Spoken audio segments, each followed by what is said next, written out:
You've just settled into your seat. No TSA, no traffic jams. In just under 4 hours, you'll be stepping off the train in downtown Chicago. Your ticket was cheaper than a last-minute flight, and you just sent your last work email on the free Wi-Fi. This isn't a European fantasy. This is the concrete plan for travel between Columbus and Chicago, and it's just the beginning. Okay, before you start yelling at the screen, I know we've been here before, and I know why people are skeptical, but I truly believe this time is different. This is our best chance ever, a once-in-a-generation investment, a smart process which strategically builds momentum at every step, and an unprecedented coalition of support have aligned to create political and economic momentum that is very real. In this video, we're going to break down how the Midwest is on the verge of a passenger rail revolution, zooming in on Ohio as a case study, but also covering the rest of the Midwest. We'll be talking with a local expert and advocate, Elliot Lewis, from the Mid-Ohio Regional Planning Commission, or MORPC, and we'll look at the ambitious plans on the table, how earlier efforts have failed, and make a case for why this time the revolution might just be unstoppable. Welcome to Heartland Urbanist. Let's dive in. I'm Matt Caffrey, a dad and an organizer based in Columbus, Ohio. Subscribe for more on the vibrant cities of the Midwest and the advocates working to make them even better. Chapter 1, Golden Age to Great Decline. Despite being perhaps the most underserved state in the country, Ohio, and the Midwest more broadly, was once the heart of America's rail network. From the 1850s onward, legendary lines like the Baltimore and Ohio and the Pennsylvania Railroad crisscrossed the state, fueling an industrial boom. Cities like Cleveland, Cincinnati, Dayton, and Columbus weren't just dots on a map, they were bustling hubs in a dense web of rail lines, connecting people and commerce. But after World War II, we let all of that turn to dust. As massive federal investments and incentives promoted cars and airplanes, passenger rail became unprofitable, and the freight railroads were eager to shred that responsibility. Amtrak was founded in 1971 to salvage a skeletal national network. By then, most of Ohio's interstate routes were already gone. The final blow for the state capital came in 1979, when the last passenger train rolled out of Columbus. None have yet to return. That decision turned the nation's 7th most populous state into a passenger rail desert. Today, Ohio is served by just a few long-distance routes. They're all overnight trains, passing through Ohio in the middle of the night. Columbus remains the second largest metro area in the United States, with no Amtrak service at all. In short, Amtrak does not meaningfully serve Ohio at all, with the partial exception of Toledo, which does have one train that stops around 6 a.m., so borderline daylight hours. It's a stark symbol of how disconnected the heart of it all has become. Non-existent. Yeah. So I know in some of your other videos you've explored rail-based transportation in other cities in Ohio. You can't really do that with passenger rail in central Ohio. The last Amtrak train rolled out of the Old Union Station back in 1979, and we haven't had anything since then. We technically have 3 routes in Ohio, two that go along the lake shore, and then one through Cincinnati. Those are long-distance routes. Because of where they're connecting Chicago to the East Coast. We're right in between. Because of what they're connecting and the fact that we don't have any investment, we don't really have a say in how that service is run. So that's why if you're trying to pick up a train in Cleveland or Cincinnati, you have one chance one day, or in Cincinnati's case, you got 3 chances a week, and they're all in the middle of the night. Chapter 2, the new blueprint. The good news is, momentum has been shifting for years, with advocates building their power, sharpening their arguments, and preparing for more favorable conditions to emerge. And when Joe Biden was elected in 2020, with more votes than any president in history, by the way, come at me in the comments, they had their chance. In 2021, the bipartisan infrastructure law passed with a historic $66 billion for passenger rail, the largest investment since Amtrak was created more than 50 years ago. But this isn't just a blank check. It's a smart new strategy. The centerpiece is the Corridor ID program, a federal pipeline designed to take projects methodically from idea to reality. In December 2023, the first round of selections were announced. And for the Midwest, it was a game changer. Ohio, the long-neglected heart of the region, had 4 proposals accepted into the program. First, a simple but meaningful upgrade, increasing the long-distance Cardinal route through Cincinnati from 3 times a week to daily service. Second, a new Cleveland, Toledo, Detroit route, restoring a key link in the Great Lakes mega region. Third, Midwest Connect, a vital interstate route linking Chicago, Fort Wayne, Columbus, and Pittsburgh, plugging Central Ohio back into the national network and linking the Midwest to the East Coast. The 3C and D corridor. This is the crown jewel. This would finally reconnect Cleveland, Columbus, Dayton, and Cincinnati, the state's economic spine, with at least 3 daily round trips. This isn't just an Ohio story either. It's a coordinated regional vision. Nearly 24 corridors across the Midwest were accepted into the Corridor ID program, creating a roadmap for a truly interconnected heartland. In Michigan, a state that already has a strong rail foundation, the focus is on making good service even better. Plans are advancing to increase frequency along popular routes to Chicago from Detroit, Port Huron, and Grand Rapids. And they're even planning a landmark cross-border extension of the Wolverine service into Windsor, Canada. Illinois, the network's anchor, is pushing for brand new service to cities like Moline in the Quad Cities, bordering Iowa, and Rockford, while also planning upgrades for its existing popular lines to St. Louis and Carbondale. Wisconsin and Minnesota are building on their massive success of the new Borealis service between St. Paul and Chicago, which launched in May 2024 and has already blown past ridership projections. Now they're advancing plans to extend the popular Chicago to Milwaukee Hiawatha line to Madison and Green Bay, and finally build the long-awaited Northern Lights Express connecting Minneapolis to Duluth. Even states that are more hesitant are getting on board. Indiana is a key partner in the Midwest Connect line through Fort Wayne and is studying more frequent service to Indianapolis. Last, Missouri is planning to add more daily trips to the Missouri River Runner between St. Louis and Kansas City, while also exploring new connections to St. Joseph and Hannibal. Beyond the Corridor ID program, to expand regional rail, there's also the Federal Railroad Administration's Amtrak Daily Long Distance Service Study,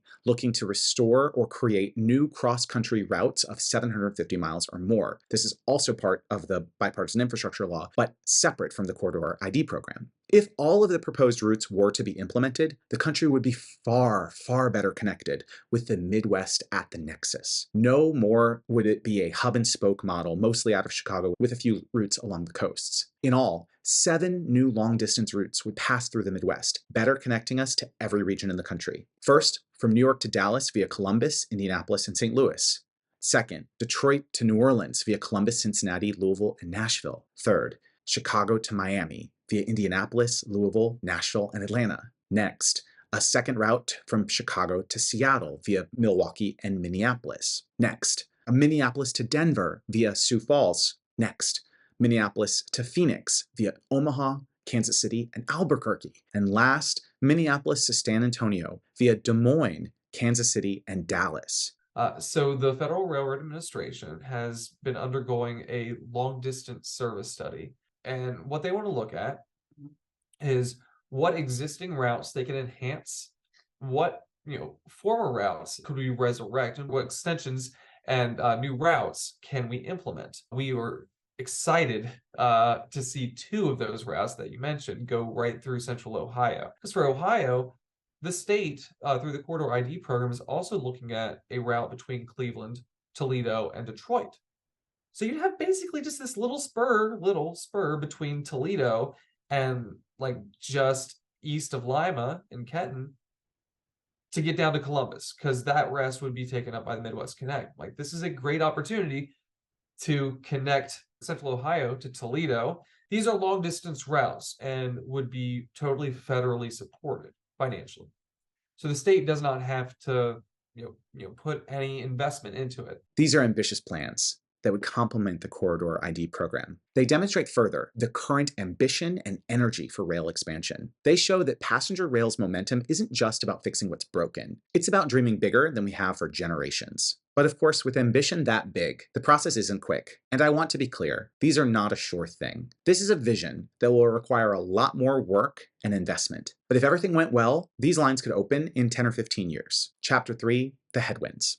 Now, if you're an Ohioan, you're probably feeling a strong sense of deja vu. You've heard this story before. The ghost of 2010 still looms large when then Governor John Kasich famously rejected $400 million in federal funds for a nearly identical 3C train, deriding it as snail rail and sending money back to the federal government, which was then sent out to other states. That history has created deep skepticism, including among some advocates, but also politicos and citizens alike. While the current governor, Mike DeWine, has cautiously supported the initial planning stages, he's been clear that any service must be time competitive with driving and must not interfere with freight traffic. But DeWine is also term limited, and he will leave office after next year. So realistically, the next governor and legislature will make the final call. Meanwhile, some Ohio state senators are working to undermine the plans, successfully cutting funding for Ohio to rejoin the Midwest Interstate Passenger Rail Commission, a multi-state coordinating body working together to expand passenger rail across the Midwest, and even eliminating the passenger rail seat on the state's own Rail Development Board after 20 years. Add in the challenge of negotiating track access with private freight railroads and the requirement for securing state matching funds for construction, and the path forward looks steep. Chapter 4, why this time is different. So with all of those challenges, why is this rail revolution unstoppable? Because this time, the movement is built on 4 pillars of support that have never existed all at once before. Pillar 1 is an overwhelming public mandate.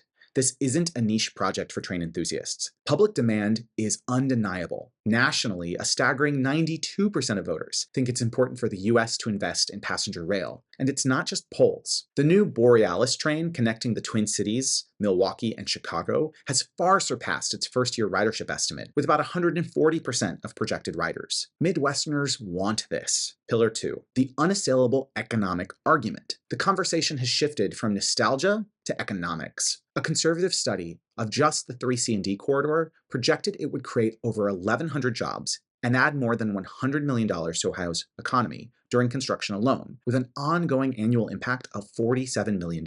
This has brought a powerful new group to the table, the business community. So something we like to talk about is, when some of these larger companies are recruiting, new graduates from all across the Midwest and all across the nation, as some of the first things they, when they get here, they're like, oh, where's the train station? It doesn't paint us in the best light. What's really cool about this opportunity is we really have a lot of the private sector and the business community as supporters for this effort, because they understand how this can be used for recruitment and retention of their employees, how they can use it to elevate the profile of Columbus, saying we have this just like these other large areas. So it's not just the New Yorks, but it's the Charlottes, it's the Atlantas, it's the Indianapolises that, we are on par or better with them, and we're not lacking anything.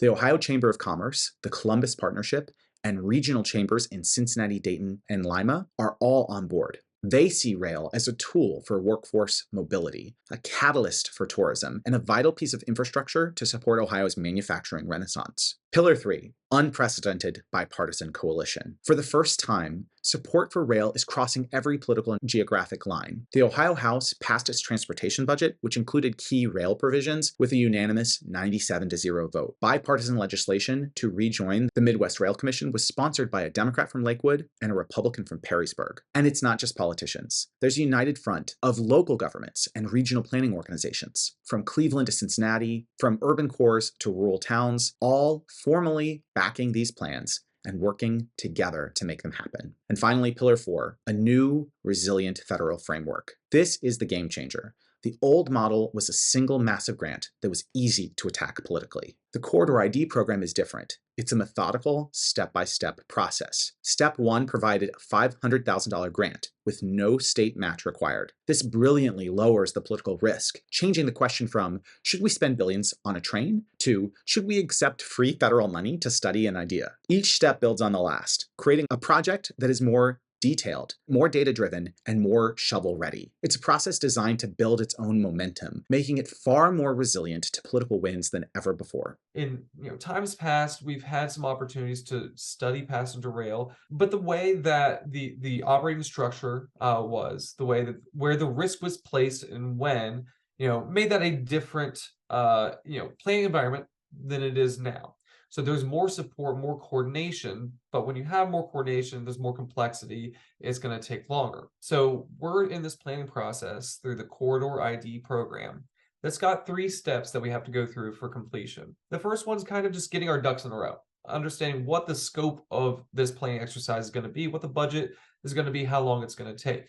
Step 2 is where the meat of the planning happens and where those questions like that are answered. When you put it all together, you see a self-reinforcing cycle. Overwhelming public support provides bipartisan political cover. Compelling economic data brings the business community on board. This bipartisan coalition ensures projects keep advancing through a smart federal pipeline, which in turn builds more momentum. So this isn't 2010. The ground has fundamentally shifted. The ghosts of past failures are still there, but for the first time in a half century, they are being overwhelmed by a powerful, practical, and popular vision of the future. Conclusion.